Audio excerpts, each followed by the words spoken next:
I want to tell you why I, as a Christian, stand with the nation of Israel. And if you're a Christian, you need to see this video.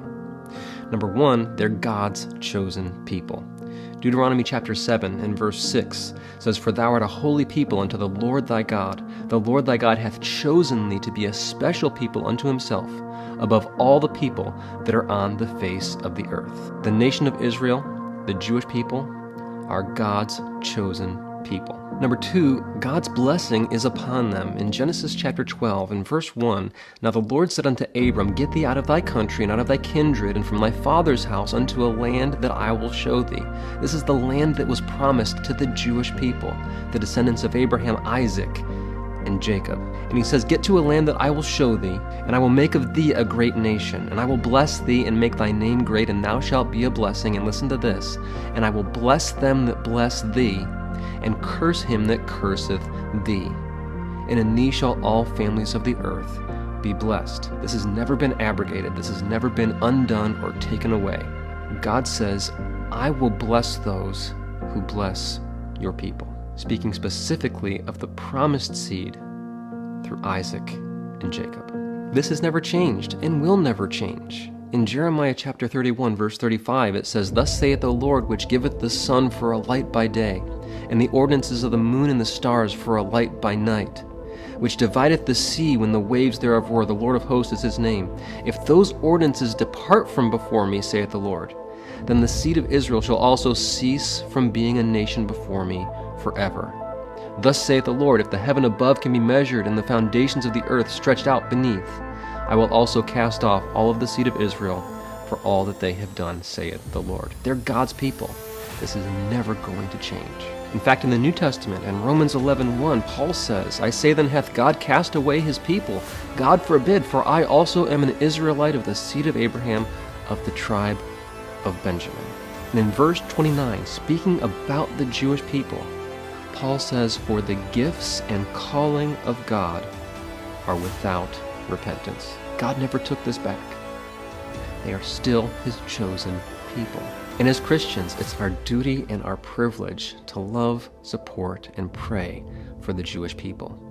Paul is talking in Romans chapter 15 to an audience of Gentile believers, saying that they are debtors to the Jewish people.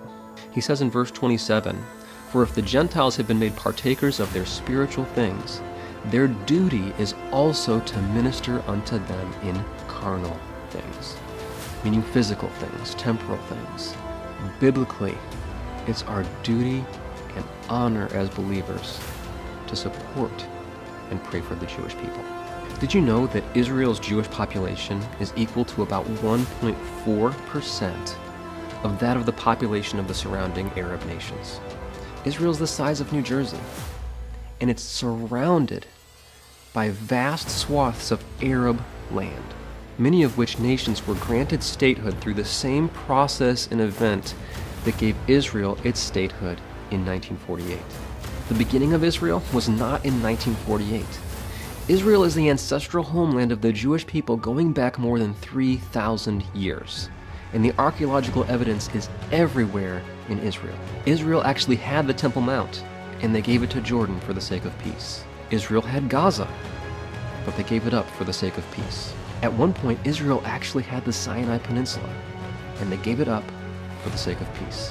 Who gives their land to their enemies for the sake of peace? Israel actually warns cities and areas in which they plan to strike before they ever do. Israel medically treats wounded terrorists. Hamas, the elected government of Gaza, actually uses their civilians as human shields. They launch rockets from schools and hospitals. They kidnap, rape, and behead women and children. Their charter states that their goal is the annihilation of Israel. In 6 months' time, Israel actually donates 5 million tons of building material to Gaza. Sadly, only about 5% of that actually makes it to civilian use. Hamas uses those materials to create terror tunnels and rockets to use against Israel. Hamas actually digs up water pipes in Gaza to use as building materials for their rockets. The civilians of Gaza are not the enemy. That's why Israel warns them to leave before they strike a Hamas target. But Hamas tells the civilians that Israel is lying and that they need to stay. Hamas doesn't care about the people of Gaza.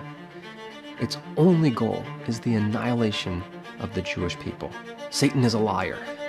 He hates the Jewish people. He has always, throughout the centuries, tried to exterminate them. In fact, Revelation chapter 12 talks about Satan the dragon trying to destroy the woman who is Israel. Satan hates the Jewish people because they are God's chosen people. I'm not anti-Arab. We need to pray for the citizens of Gaza who are under the thumb of Hamas. I'm not saying that Israel is perfect, nor am I saying that they do everything right or make every correct decision.